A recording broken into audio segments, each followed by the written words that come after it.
এবং সাধারণ মানুষ যাতে একটু বস্ত্র পেয়ে দুস্থ মানুষরা পবিত্র ঈদটা সুন্দরভাবে উদযাপন করতে পারে, তার জন্য এই কাজটা করি। আজকেও সেই কাজটা আমরা করেছি।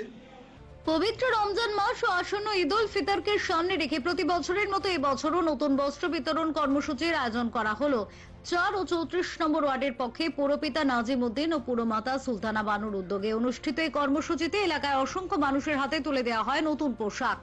ঈদের আনন্দ সকলের সঙ্গে ভাগ করে নেওয়া এবং সমাজের দুস্থ ও প্রয়োজনীয় মানুষের মুখে হাসি ফোটাতেই এই উদ্যোগ বলে জানান তারা। নতুন পোশাক হাতে পেয়ে খুশির ঝলক দেখা যায় শিশু থেকে প্রবীণদের মুখে। এই উপলক্ষে এলাকায় এদিন বসেছিল এক প্রকার চাঁদের হাট। এই অনুষ্ঠানে উপস্থিত ছিলেন রাজ্যের মন্ত্রী চন্দ্রিমা ভট্টাচার্য, সাংসদ সৌগত রায়, বিধান বিশ্বাস সহ এলাকার অন্যান্য বিশিষ্ট ব্যক্তিরা। অতিথিরা এই উদ্যোগের প্রশংসা করে বলেন, উৎসবের আনন্দ পূর্ণতা পায় যখন তা সকলের সঙ্গে ভাগ করে নেওয়া যায়। এমন মানবিক উদ্যোগ সমাজের সম্প্রীতির বার্তা করে। প্রতি বছরের ন্যায় এবছরও উত্তর দমদম পৌরসভা 4 ও 34 নম্বর ওয়ার্ড আমি এবং সুলতানা দুজন মিলেই পবিত্র ঈদ উল ফিতর উপলক্ষে দুস্থ মানুষের মধ্যে বস্ত্র বিতরণ অনুষ্ঠান করে থাকি। আপামর জনগণের সাথে তো হিন্দু না শুধু মুসলমান নয়, আমাদের এটি হিন্দু মুসলিম মিশ্রিত এলাকা।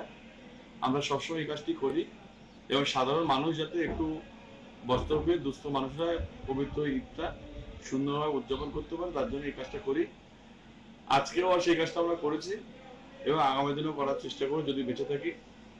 ভগবান যেটা করায় সেটা মানুষের জনগণের স্বার্থে করায়।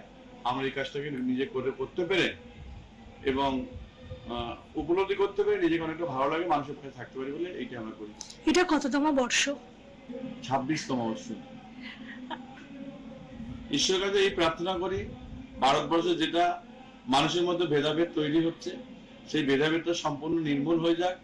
মানুষের মধ্যে অতীতে যেমন ছিল, যেমন বাংলার আমাদের বিদ্রোহী যারা ছিল, নেতাজি সুভাষচন্দ্র বোস, মাওলানা আবুল কালাম আজাদ, এদিকে কবিগুরু রবীন্দ্রনাথ ঠাকুর, কাজী নজরুল ইসলাম, এদের মাতৃভূমি বাংলা। সেই বাংলা যেটা বলতে গেলে বলতে হয়, নেতাজি সুভাষচন্দ্র বোস বলেছে তোমরা একটু রক্ত দাও, আমি তোমার স্বাধীনতা দেবো।